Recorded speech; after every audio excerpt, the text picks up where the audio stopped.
Hi, I'm Jeff Morrison, and today we're going to look at the Insta360 One X2. It's the latest 360 camera from Insta360, and it replaces the One X, which came out a few years ago. It's roughly the same size, but we'll check that out in a second. And see what else comes in the box. So this is a neoprene case. Looks pretty similar to the one that came with the One X. Just slide that in there. Offers a bit of protection. I had the One X for quite a while, and I ended up buying a hard shell case for it. So we've got some instruction manuals, a couple stickers, and a USB-C to USB-A cable. And ooh, silica gel. Nom nom nom nom nom. And just a regular lens cleaning cloth. And that's it for what comes in the box. There's accessories and stuff available, but not in the box. Obviously, you have to get a lot of that stuff extra. All right, well, let's compare it to the One X.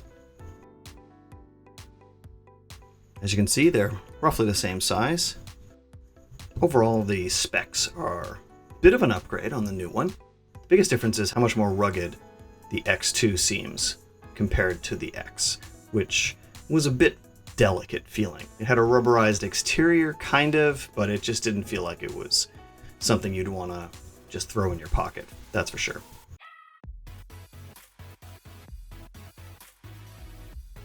On the side, there's a USB-C connection, and this is also where an external microphone plug-in connects. This is one of the biggest changes. This is a huge battery, it takes up a huge part of the body. It's a 1630 mAh battery, which they say will record 5.7K video at 30 frames per second for 80 minutes. The sensors are the same as the One R, which were only slightly different from the original One X.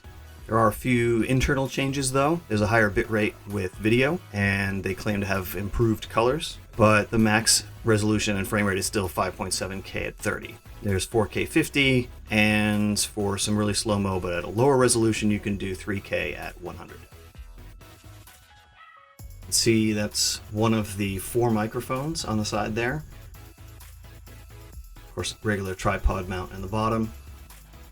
As you can see, I mean, they're pretty similar in size. The X2 is a little thicker, has less rounded off edges, but overall the size doesn't really change that much. It kind of looks bigger than it is. All right, let's get some of this plastic off. All right, power it up. I don't have the final firmware installed yet, so we'll do a full test in a later video. But yeah, screen works pretty good.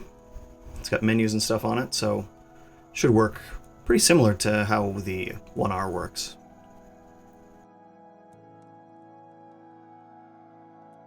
So the MSRP is $430, which is a little higher than I was hoping for, but certainly reasonable given the competition. The big choice will be between this and the One R, which is definitely more versatile with its modular nature. But the ruggedness of this seems like it'd kind of fill in some of those gaps if you don't need something that's like a full action cam, or the modular nature of the One R. So I'm working on a full review. Check the description below for a link to my full preview, and thanks for watching.